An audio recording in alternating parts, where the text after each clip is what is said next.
الحمد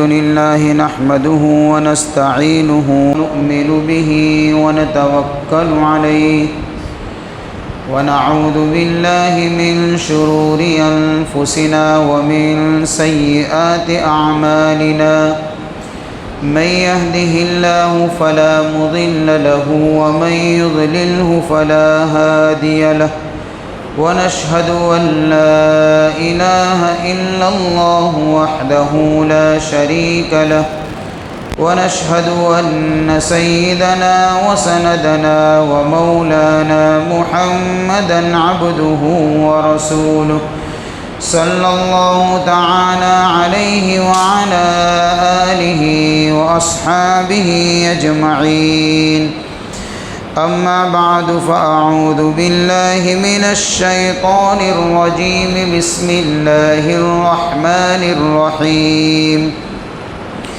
وقال الذين لا يعلمون لولا يكلمنا الله أو تأتينا آية كذلك قال الذين من قبلهم مثل قولهم تشابهت قلوبهم قد بينا الآيات لقوم يوقنون إنا أرسلناك بالحق بشيرا ونذيرا ولا تسأل عن أصحاب الجحيم صدق الله مولانا العظيم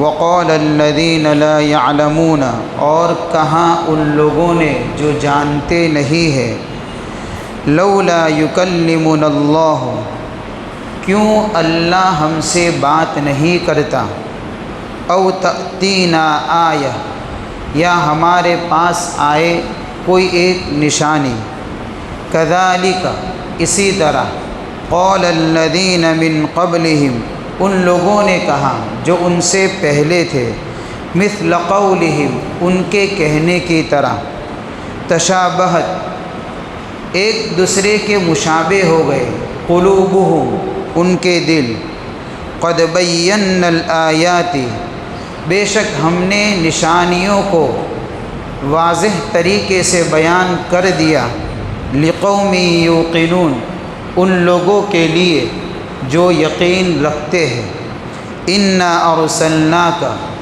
بے شک ہم نے آپ کو بھیجا ہے بالحق کی سچائی کے ساتھ بشیرن بشارت دینے والا بنا کر ونذیرن اور ڈرانے والا بنا کر ولا تسأل اور آپ سے پوچھا نہیں جائے گا عن اصحاب الجحیم جہنم والوں کے متعلق۔ یہ ہے سورۃ البقرہ آیت نمبر 118 اور 119۔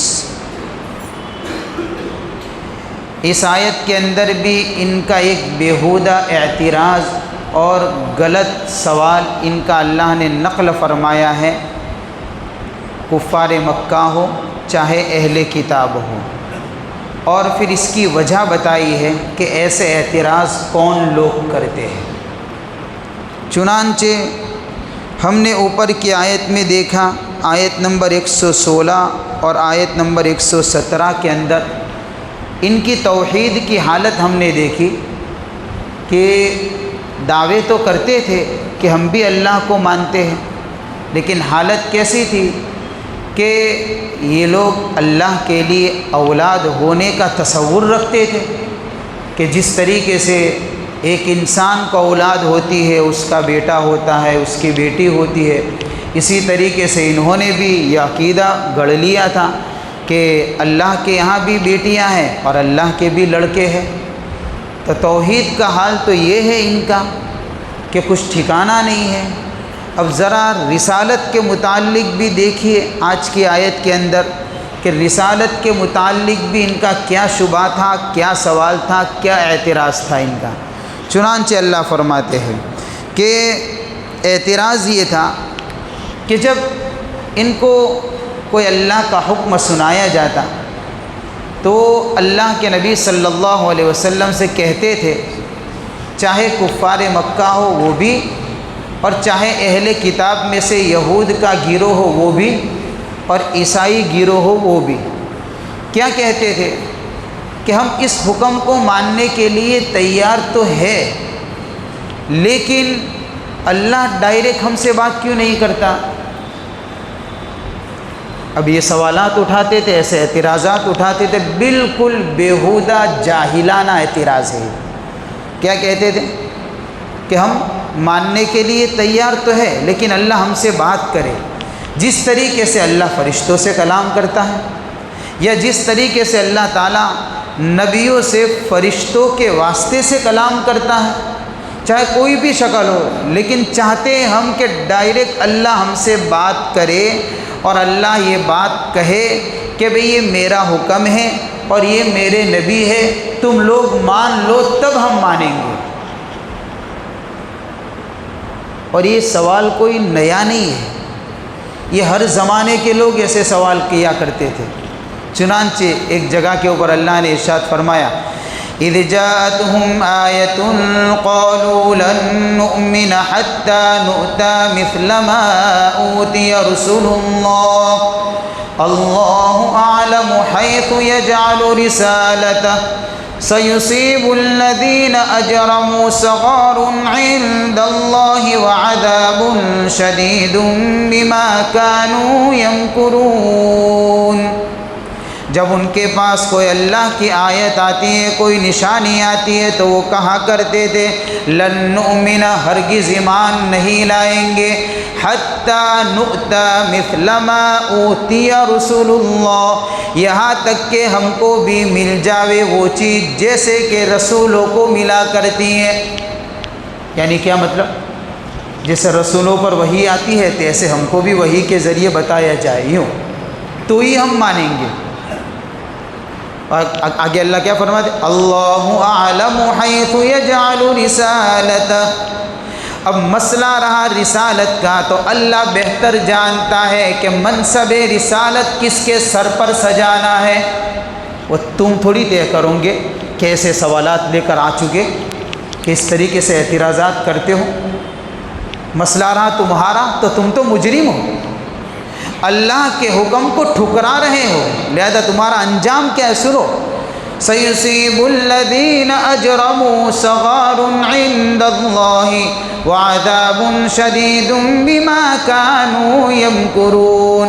اللہ تعالیٰ فرماتے ہیں مجرموں کو ذلت اٹھانی پڑے گی اور سخت عذاب کا سامنا کرنا پڑے گا، اس وجہ سے کہ وہ اس طریقے سے سازشیں کیا کرتے تھے۔ تو سوالات آج کے نہیں ہے، یہ ہر زمانے میں ایسے سوالات ہوتے آئے۔ چنانچہ اللہ تعالیٰ حضرت موسیٰ سے بھی کیا فرما رہا؟ یسألک اہل الکتاب ان تنزل علیہم کتابا من السماء فقد سألوا موسیٰ اکبر من ذلک فقالوا ارنا اللہ جہرہ۔ وہ آپ سے سوال کرتے، یعنی اللہ اپنے حبیب صلی اللہ علیہ وسلم سے فرماتے ہیں میرے محبوب یہ لوگ آپ سے اعتراض کرتے ہیں، سوالات کرتے ہیں، تو دل پر لینے کی ضرورت نہیں ہے، ہر سوال کا جواب دینا لازم نہیں ہے۔ ایک بات یاد رکھیے، باطل کے ہر سوال کا جواب دینا لازم نہیں ہے۔ یسألک اہل الکتاب، اہل کتاب آپ سے سوال کرتے، یہ تو معمولی سے ہے، موسیٰ سے تو اس سے بھی بڑے سوال کرتے تھے۔ یعنی یہ لوگ اپنے زمانے کے نبی سے جو آپ سے سوال کرتے اس سے بھی بڑے بڑے سوالات کرتے تھے۔ کیا کرتے تھے؟ جیسے نقل کیا ہے فقالوا ارنا اللہ جہر، وہ سوال یہ کرتے تھے کہ وہ کہا کرتے تھے کہ ہم تو اللہ کو اپنی آنکھوں سے دیکھ نہیں لیں گے تب تک نہیں مانیں گے۔ تم نے تو بات کرنے کا سوال کیا، یہ تو دیکھنے کی بات کر رہے۔ تو موسیٰ سے تو اس سے بھی بڑے بڑے سوال ہوئے ہیں۔ تو ایسے اعتراضات، ایسے سوالات صرف اور صرف ان کی جہالت ہے، ان کی بیوقوفی ہے، ان کی نادانی ہے۔ یہ اسٹیٹس لیول ان کا اس سے ظاہر ہوتا ہے کہ کیریکٹر کے اتنے گرے ہوئے لوگ ہیں کہ رسالت کو ماننے کے بجائے بیہودہ سوال کرتے ہیں، بلکہ ان کے اخلاق، ان کے کیریکٹر، ان کا اسٹیٹس، ان کا لیول اتنا گرا ہوا ہے کہ اللہ سے بات کرنے کا اپنے آپ کو اہل سمجھتے ہیں، جبکہ حالت یہ ہے کہ تم لوگ تو دنیا کے امیروں اور بادشاہوں سے بھی بات کرنے کے لائق نہیں ہو۔ تمہارا اسٹیٹس لیول تو اتنا گرا ہوا ہے اور آگے اللہ سے بات کرنے کا حل سمجھتے ہو۔ اور اگر ہر کوئی اللہ سے بات کرنے لگ جائے گا تو پھر اللہ تعالیٰ نے ان نبیوں کو بھیجا، رسولوں کو بھیجا، تو بھیجنے کی ضرورت کیا تھی؟ ہر ایک بات کر کے اپنا مسئلہ حل کر دیتا، ہر ایک بات کر کے اپنا مسئلہ حل کر دیتا۔ بل یرید کل امرئ منہم ان یؤتی صحفا منشرہ، قرآن یہی تو کہتا ہے، بلکہ ان میں سے ہر ایک چاہتا ہے کہ اس کو کھلا ہوا آسمانی صحیفہ ملے۔ تو جب ہر ایک کا اس طریقے سے مسئلہ ہوتا تو پھر اللہ تعالیٰ نبیوں کو کیوں بھیجتا، رسولوں کو کیوں بھیجتا؟ اس لیے ان کا یہ بیہودہ اعتراض ہے، صرف اور صرف ان کی جہالت بتا رہا ہے، ان کی بیوقوفی ظاہر ہو رہی ہے، یہ ان کی عقل مندی نہیں ہے۔ دوسرا اعتراض کیا کرتے تھے کہ ہم ماننے کے لیے تیار ہیں، او تأتینا آیہ، یا تو پھر ہم کو کوئی نشانی بتا دی جائے، رسالت کے اوپر ایسی کوئی دلیل ہمارے سامنے آ جائے تو ہم مان جائیں گے کہ بھئی ہاں اس دلیل کو دیکھ کر پتہ چلتا ہے کہ آپ اللہ کے نبی ہیں۔ اب یہ بھی مطالبہ کرتے تھے تو اللہ کیا فرماتے ہیں؟ یہ کیسی پوزیشن کے لوگ ہیں؟ کذالک قول الذین لا یعلمون کذالک قول الذین من قبلہم مثل قولہم، یہ نئی بات نہیں ہے، ایسی بات تو ان کے اگلے لوگوں نے بھی کہی ہے۔ تشابہت قلوبہم، سب کے دل کا رنگ ایک ہے، سب کے دل کا رنگ ایک ہی ہے۔ اگلے لوگوں سے مراد پہلے زمانے کے کافر ہو، وہ بھی ایسے سوالات کرتے تھے۔ اے میرے محبوب صلی اللہ علیہ وسلم، اگر آپ کے زمانے کے منکرین ہیں تو یہ بھی ایسے ہی سوالات کرتے تھے، اور تا قیامت جتنے بھی منکرین آئیں گے وہ سب ایسے بیہودہ سوالات کریں گے۔ تو رشتہ آپس میں کچھ نہیں ہے، لیکن سب کے دل کے اندر کفر ایک جیسا ہی ہے، سب کی رنگت ایک جیسی ہے، چاہے کوئی پہچانتا ہو کہ نہ پہچانتا ہو۔ 500 سال کے کافر کو کوئی نہیں پہچانتا، لیکن اگر آج وہی سوال کرتا ہے تو یہ اس کا بھائی ہی ہے۔ دونوں کے دلوں کی رنگت ایک ہی ہے، کہ جیسے اس زمانے کے کافروں کے دلوں کے اندر ضد بری ہوئی تھی، عناد تھا، ہٹ درمی تھی، سرکشی تھی، انکار تھا، کفر تھا، شرک تھا، ایسے ہی ان کے دل میں بھی ہے، ضد ہے، عناد ہے، ہٹ درمی ہے، سرکشی ہے، کفر ہے، انکار ہے۔ تو سیم میچنگ ہے ان کے دل، تو سب کا رنگ ایک ہی ہے۔ یہ حال ہے ان کا، ہر زمانے کے کافروں کا حال ایسا ہے۔ قد بینا الآیات، اب مسئلہ رہا، انہوں نے کہا کوئی ایک نشانی، تو اللہ اس کا جواب دیتے، ایک نشانی کی بات کیا کرتے ہیں، ہم نے تو کئی نشانیاں دی۔ قد بینا الآیات، آیات کا میننگ ہوتا ہے کئی نشانیاں ہم نے دی ہے۔ سمجھے تو حضور پاک صلی اللہ علیہ وسلم کے ہاتھوں مبارک ہاتھ کے اوپر ایسی کئی نشانیاں ہیں جو آپ کی رسالت کے اوپر دلیل بنی ہے۔ جیسے مثال کے طور پر شجر حجر نے آپ کو سلام نہیں کیا، یہ آپ کی نبوت کی دلیل نہیں ہے۔ جانوروں نے آپ سے بات نہیں کی جن کی زبان نہیں ہوتی ہے، کہ آپ کی نبوت کی دلیل نہیں ہے۔ کہ آپ کے مبارک ہاتھوں سے چشمے جاری نہیں ہوئے، آپ کی نبوت کی دلیل نہیں ہے۔ کہ آپ نے اپنے انگلی مبارک سے چاند کے 2 ٹکڑے نہیں کیے، کہ آپ کی نبوت کی دلیل نہیں ہے۔ دلیلیں تو بہت ساری دی ہے آپ کی نبوت کے اوپر، مسئلہ یہ ہے کہ تم کو سمجھنا نہیں ہے، باقی جو سمجھتے ہیں ان کے لیے ایک دلیل بھی اطمینان کے لیے کافی ہے۔ قد بینا الآیات لقوم یوقنون، ہم نے واضح کر کے نشانیاں بیان کی ہے تاکہ ان لوگوں کے لیے بیان کے جو یقین کے طلبگار ہے۔ اب جو آپ کے جیسے لوگ ہو، یعنی جن کی زندگیوں میں ایسی خرافات بری ہوئی ہو، تو ان کے سامنے تو پھر ہزاروں نشانیاں لا کر رکھ دو، اس کا علاج کیا ہو سکتا ہے؟ ضد کا علاج تو کچھ ہے ہی نہیں۔ اب آگے اللہ تعالیٰ آیت کریمہ کے اندر آپ علیہ السلام کو تسلی دے رہے ہیں۔ کس بات پر تسلی ہے؟